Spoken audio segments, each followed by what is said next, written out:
আসসালামু আলাইকুম ওরহমতুল্লাহ। এটা আমার তৃতীয় ব্লগ।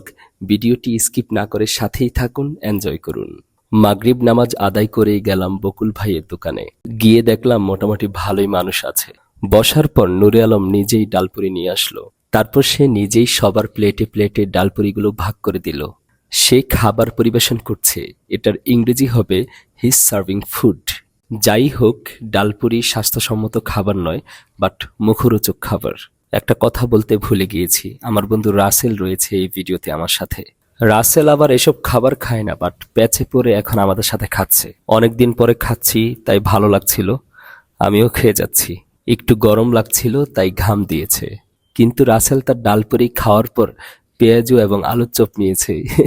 আমাকে বলে, ভিডিও করিস না, আমি যে বেশি খাই মানুষ জেনে যাবে। আমি কি সমস্যা নেই, তুই খা, আমি ভিডিও করি। মুখরোচক খাবার বা সুস্বাদু খাবার, এটার ইংরেজি হবে delicious food, or you can say mouth watering food. Bakul ভাইয়ের দোকান থেকে খাওয়া দাওয়ার পর আলিয়া মাদ্রাসার কাছাকাছি চলে আসলাম।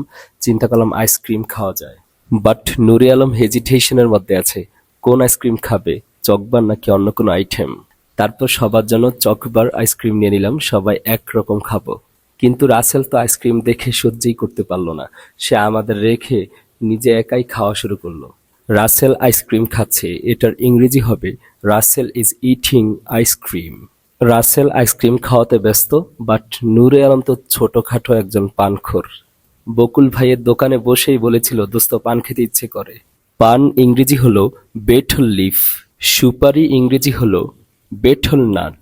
তবে আমি তো পান খাই না, আমি এগুলো বুঝি না। নুরে আলম পান খাওয়ার সময় অনেকগুলো জর্দা, কালো জিরা, সুপারি, আরো অনেক রকমের আইটেম, মিষ্টি জর্দা দিল পানের সাথে। যারা পান খায় এগুলো দিলে নাকি পান খেতে আরো ভালো লাগে। আমি তো অভ্যস্ত নই, এই কারণে এগুলো সম্পর্কে জানি না। সব একসাথে মিক্সড করার পর তারপর পান খাওয়া শুরু করলো, বাট ওর আইসক্রিম এখনো রয়ে গেছে, তার দিকে খবরই নেই। পান খেয়ে মুখ পরিষ্কার করে এবার আইসক্রিম খাওয়া শুরু। আমি পান খেতে অভ্যস্ত নই, এটার ইংরেজি হবে I'm not used to eating betel leaf. Russell তো আইসক্রিম পাওয়ার পর রাস্তার মধ্যে খাওয়া শুরু, বাট রাস্তার মধ্যে খেতে আমার কেমন জানি আনইজি ফিল লাগলো, এবং নূরে আলমও খেতে চাইলো না। এজন্য মাদ্রাসার মধ্যে ঢুকে আইসক্রিমটা খেয়েছিলাম। ভালোই লাগছিল, আমার আইসক্রিম খেতে সত্যি অনেক ভাল লাগে।